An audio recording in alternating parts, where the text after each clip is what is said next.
He unlocked the old mess hall just after sunrise, the smell of coffee rising through the dust. At the council meeting, they'd scoffed at him, said no one remembered what this camp kitchen ever fed but stories. He placed a canteen cup on the counter, sunlight catching its rim like forgiveness held in metal. Quiet men leave echoes too. Let me take you back. Memorial Day. Morning began with a wind that smelled of mesquite smoke and sun-baked gravel. A caption on the community broadcast read, "Texas Camp Kitchen. Memorial Day weekend." Ray Holloway eased the key into a door that hadn't turned in years. The hinge protested, then gave way with a sigh, as if it too remembered. Dust lifted in quiet swirls. Light slanted through screen windows and struck a row of steel pots bright as metals waiting for inspection. He paused on the threshold. The old coffee pot still sat on the single gas burner, enamel-chipped handle taped with cloth from some forgotten repair. He tapped it once with his knuckle. The sound was hollow but promising, like a heart clearing its throat. From his pocket he drew a thin service coin no bigger than a silver dollar. The edges were worn smooth, the eagle barely visible. He turned it over in his palm until the light caught a faint engraving, Camp Kitchen, 1944. He set it on the counter beside the pot. It glimmered as though the building itself exhaled. Bootsteps echoed behind him. "Mr. Holloway." He looked up. A young woman stood in the doorway, camera bag over her shoulder phone, already recording. "Leah Brooks, local paper," she said. "They told me you still had the key." "I suppose I do," he answered. His voice carried the slow patience of someone used to fixing things that break. She swept the lens across the empty room. "Kind of eerie," she said. "Just an old kitchen, huh?" Ray ran a hand across a metal table, tracing the initials carved there by someone half a century gone. "Places aren't forgotten till we stop remembering," he said. "This one fed half the county once." Leah smiled politely, the way young reporters do when they think the quote will sound quaint in print. "So you're reopening it for the ceremony?" "Just cleaning it up," he said. "Can't stand dust on memories." She laughed softly. "That's a line." He nodded toward the coffee pot. "You'll want a cup once it starts talking again." Her expression flickered between amusement and curiosity. "Didn't they say this kitchen served prisoners during the war?" Ray studied the coin. "They said a lot of things." Outside, a flag snapped in the wind. The sound filled the pause between them. Leah adjusted her lens. "Mind if I shoot some B-roll?" "Long as you don't trip on history," he said, moving toward the pantry. Shelves bowed with old tins, labels faded to ghost colors. He opened one, found a stack of recipes written in neat military script. Flour, 3 elbs. Sugar, 2 elbs. Mercy unmeasured. He smiled at the handwriting, his father's. Behind him, the camera shutter clicked, capturing dust motes like drifting stars. Leah lowered the camera. "You okay, Fine? Just thinking how quiet it gets when the world forgets a noise?" He filled the pot with water from a tap that coughed once and ran clear. The first hiss of heat spread through the room. She watched, intrigued. "You really think people will care about a kitchen?" "They will," he said, "if they're still hungry for the right things." The radio on a high shelf crackled to life, unprompted, a fragment of a 1940s march bleeding through static. Ray froze, listening. The tune was one his unit had played overseas, something about coming home and keeping promises. Leah lowered her camera again. "You planned that?" He shook his head. "Sometimes memories tune themselves in." She studied the worn walls, the empty benches, the man standing among them, like a caretaker of ghosts. "You were here back then, no?" "But my father was. He said they cooked for everyone, soldiers, prisoners, anyone who came through that gate. Guess that's why folks argued about reopening it." Leah tilted her head. "Because feeding the enemy doesn't sound patriotic." "Because forgiveness rarely does at first," he said. The coffee pot began to breathe a soft percolating rhythm that filled the silence. Steam rose and curled toward the light, carrying the scent of roasted memory. Ray lifted the cup, eyes narrowing at the door she'd left open to the wind. "They said he fed enemies once," he murmured. The line belonged to his father, but it fit the morning. Now he feeds their stories. Leah stopped recording. For a heartbeat, neither moved. Only the radio hummed, and somewhere beyond the fence, a flag kept snapping like time refusing to close. The town hall smelled faintly of floor wax and coffee gone cold. A portrait of past mayors watched from the far wall, their smiles yellowed by the years. Ray Holloway sat near the end of a long oak table, hat in his hands, the old service coin resting on a folded napkin before him. Councilman Ritter leaned forward, tie loosened, a man used to being the loudest in any room. "We've got real needs in this county," he said, tapping a stack of budget forms. "Roads, schools, emergency response. But reopening a kitchen that fed German prisoners in 1944. He gave a short, humorless laugh. "That's not optics, that's trouble." Leah Brooks lifted her recorder. "The kitchen's part of local history," she said. "There are archives photos of American cooks serving POWs according to the Geneva rules. It was about dignity." Ritter shot her a look sharp enough to clip a headline. "Dignity doesn't pay taxes, Ms. Brooks." Ray turned the coin over in his palm. "Neither does pride," he said softly. The remark drew a small ripple of reaction, one muffled cough, one whispered note to the side. Ritter frowned. "What's that supposed to mean?" Ray met his eyes. "Means this town's reputation was built on mercy once. Maybe that's worth keeping." Ritter pushed back from the table, chair legs scraping. "You're asking taxpayers to foot a nostalgia project. Nobody's trying to erase history, Mr. Holloway. We're just trying to balance a budget." "Budgets aren't balance sheets," Ray replied. "They're stories told in numbers." Leah bit back a smile. Ritter noticed. "Young lady, I respect journalism, but this is governance, not a feel-good feature." She kept her voice calm. "Governance is remembering who we said we were." The line hung in the air. Someone from the Parks Committee whispered, "She's got a point." Ritter ignored it. He reached for the coin on the table, turning it in his fingers. "So this is what all the fuss is about." An old token. Ray didn't flinch. It belonged to the cooks who worked that kitchen. They didn't carry rifles, they carried ladles. "Still soldiers?" Ritter asked. "Still serving," Ray said. The fluorescent lights buzzed overhead, flickering in a rhythm that made the silence louder. Ritter set the coin flat on the table, then slammed his palm down so it spun.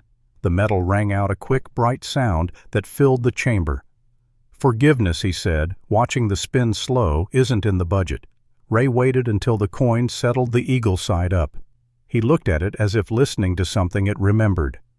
"Then we'll cover the cost ourselves." Leah's pen froze above her notebook. Ritter blinked. "You'll what?" Ray stood. "Paint's cheap. So's soap and coffee. Mercy only costs attention." From the back row a maintenance worker whispered, "Amen to that." Ritter heard it and frowned deeper. He gathered his papers, muttering about fiscal responsibility. "You can't just start refurbishing public property."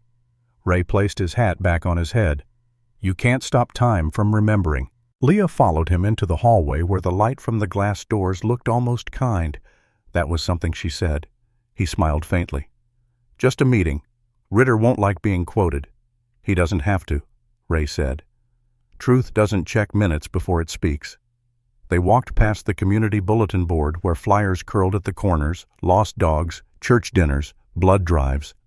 Leah snapped a photo of one faded notice, "Volunteer cooks needed, Camp Kitchen, 1944. She showed it to him. "This is yours, isn't it?" "Was my father's." She looked back toward the closed council doors. "You think they'll try to stop you? They'll try to forget me first." He stepped outside, sunlight spilling over his shoulders like an old uniform he still wore. Inside, Ritter lingered alone at the table. The coin lay where it had stopped gleaming in the artificial light. He turned it once more, slower this time, as if testing its weight against his conscience. A flicker of shame crossed his face, gone as quickly as it came. Outside, Ray tipped his hat to Leah and started down the steps. The day smelled of dust and heat, and in his pocket the coin clicked once against his keys, a small reminder that memory has its own economy. A budget can close a building, he thought, but not a promise. The library's basement smelled of cardboard and quiet. Shelves leaned under the weight of history-yellowed newsletters, brittle ledgers, envelopes labeled in fading ink.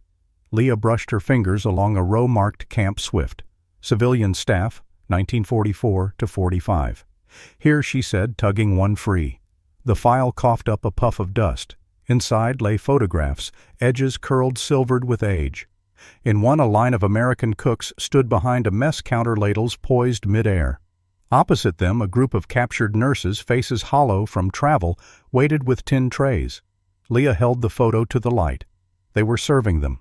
Prisoners. Ray looked closer, eyes narrowing.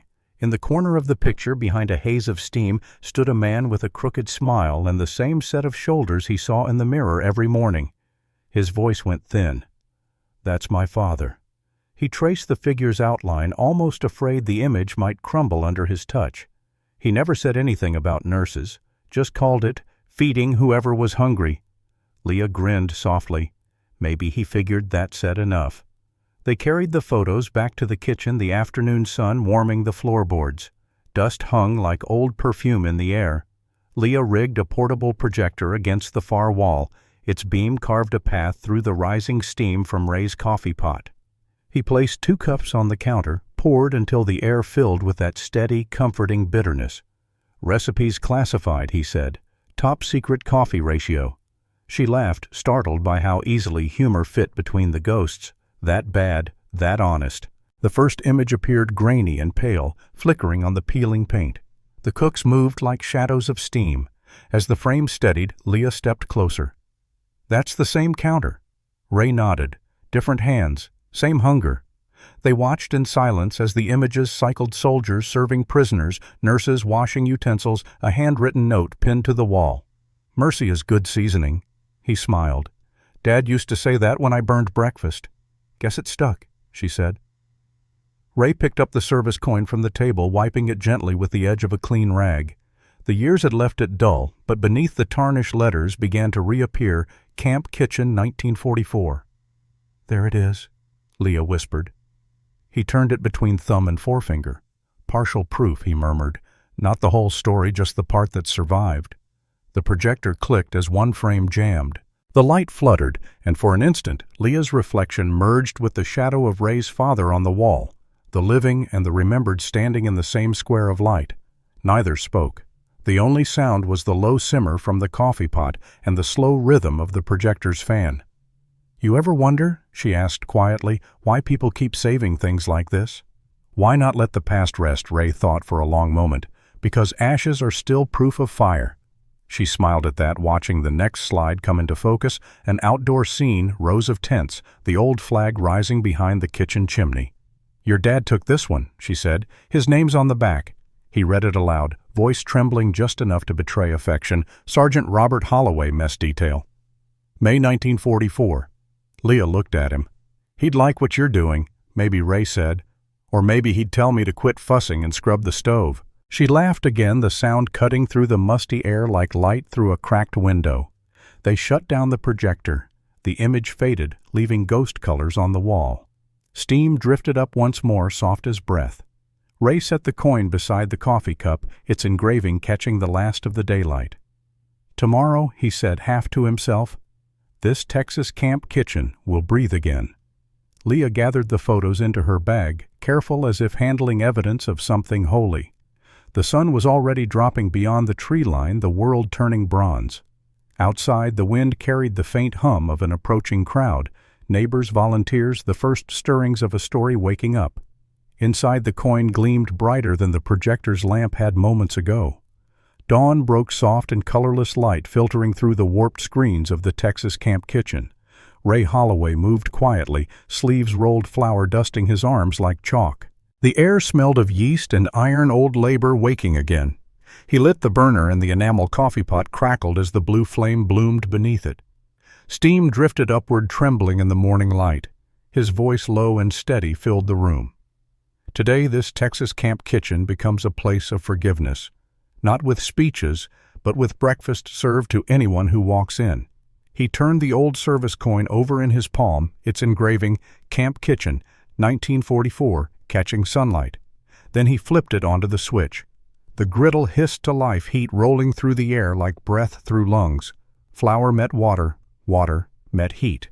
The first pancakes bubbled golden. Outside, voices gathered, car doors, closing footsteps crunching gravel. Leah Brooks entered, first camera in hand. "You really did it," she said. "Just breakfast," Ray replied, flipping a cake. "Some things are easier to fix than people think." Neighbors drifted and veterans, kids, curious townsfolk. The smell of coffee filled the space. Then came the echo of formal shoes, Councilman Ritter face tight with disbelief. "Mr. Holloway," he said, voice clipped, You're not authorized to use this facility. There are procedures. Ray didn't look up. Plenty of coffee, Councilman. Might help with the paperwork. This isn't a joke, Ritter snapped. You're reopening a place that fed enemy prisoners. That's bad optics. Ray met his gaze. We fed hungry people. Optics depend on where you stand. The room went still. Steam curled between them like an unspoken challenge. Leah stepped forward. It's Memorial Day, sir. Maybe people could use a little mercy. Ritter's jaw tightened. Mercy doesn't pay taxes. No, Ray said quietly. But it pays respect. A new voice cut through the tremor of age wrapped in accent. An elderly man stepped forward, hat in hand. My name is Hans.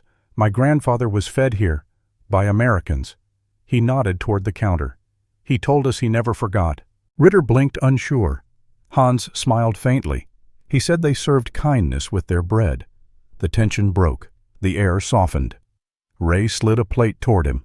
Then let's keep that recipe. Hans took the food with both hands. The griddle hissed again, steady and alive. From the chapel across the field, faint bells began to ring, folding into the rhythm of the kitchen. No one spoke. Forgiveness, it seemed, had found its own voice. Ray poured coffee into chipped mugs, passing them around. Ritter hesitated when one reached him. The cup was warm, fragrant. He took a small sip, then another. Budget's covered, Ray said. For a moment the councilman's shoulders eased. Leah captured the image sunlight through the window, steam rising like incense, the old veteran standing steady at the stove. She whispered, You planned this. Ray shook his head. You can't plan peace. You can only make room for it. The service coin gleamed on the switch, warm in the morning light. Around it, the hum of voices grew a choir of Fork's laughter and soft gratitude. Outside, the flag stirred. Inside, history exhaled. And for a moment, everyone tasted peace. A week later, sunlight poured through clean windows, and the Texas camp kitchen smelled of coffee and brass polish. The town council had reversed its decision, calling it a heritage correction. People just called it right. Outside, the Memorial Day band played its last tune. Inside, chairs lined the walls, and children waved small flags. The new plaque hung beside an old apron badge, the faded patch framed in wood. Together, they caught the morning light. Leah Brooks adjusted her camera. You ready for your speech? Ray Holloway straightened his collar. Wasn't told I'd give one. You're why this place is alive again.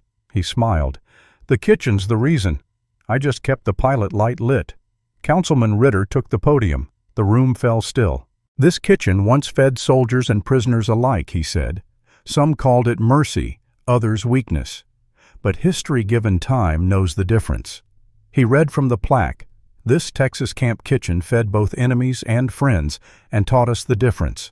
Applause filled the space.